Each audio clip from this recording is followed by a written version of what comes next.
Surendranagar bus station નજીક આવેલ એક કોમ્પ્લેક્સના ધાબા પરથી એક અજાણી મહિલાની લાશ મળી આવી હતી.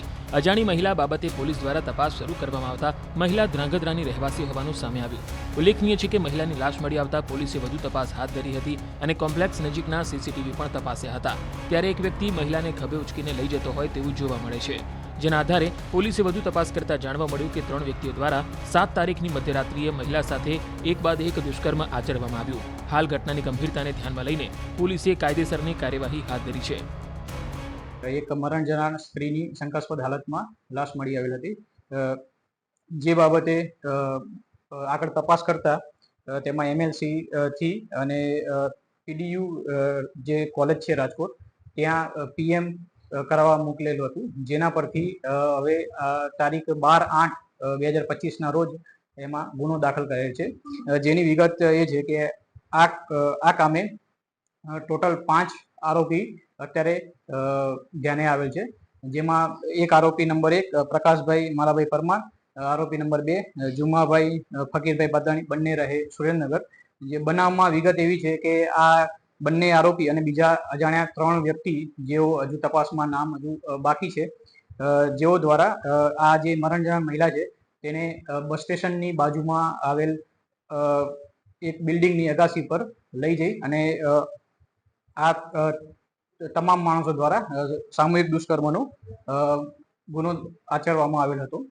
જે બાબતે પોલીસે દ્વારા ટેકનિકલ સર્વેલન્સ અને બધી તપાસ કરતા આ કામના જે મુખ્ય આરોપી છે પ્રકાશભાઈ માલાભાઈ પરમાર નાઓને હસ્તગત કરેલ છે અને વધુ તપાસ કરી રહ્યા છીએ અને બાકીના અન્ય આરોપીઓને પકડવા માટે ટેકનિકલ સર્વેલન્સ દ્વારા આગળની તપાસ ચલાવી રહ્યા છીએ.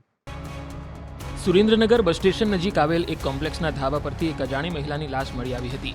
અજાણી મહિલા બાબતે પોલીસ દ્વારા તપાસ શરૂ કરવામાં આવતા મહિલા ધ્રાંગધ્રાની રહેવાસી હોવાનું સામે આવ્યું.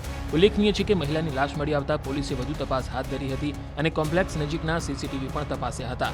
ત્યારે એક વ્યક્તિ મહિલાને ખભે ઉચકીને લઈ જતો હોય તેવું જોવા મળે છે. જેના આધારે પોલીસે વધુ તપાસ કરતા જાણવા મળ્યું કે 3 વ્યક્તિઓ દ્વારા 7 તારીખની મધ્યરાત્રિએ મહિલા સાથે એક બાદ એક દુષ્કર્મ આચરવામાં આવ્યું. હાલ ઘટનાની ગંભીરતાને ધ્યાનમાં લઈને પોલીસે કાયદેસરની કાર્યવાહી હાથ ધરી છે.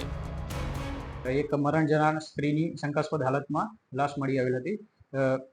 જે બાબતે આગળ તપાસ કરતા તેમાં એમએલસી થી અને પીડીયુ જે કોલેજ છે રાજકોટ ત્યાં પીએમ કરાવવા મોકલેલું હતું, જેના પરથી હવે તારીખ 12/8/2025 રોજ એમાં ગુનો દાખલ કરેલ છે.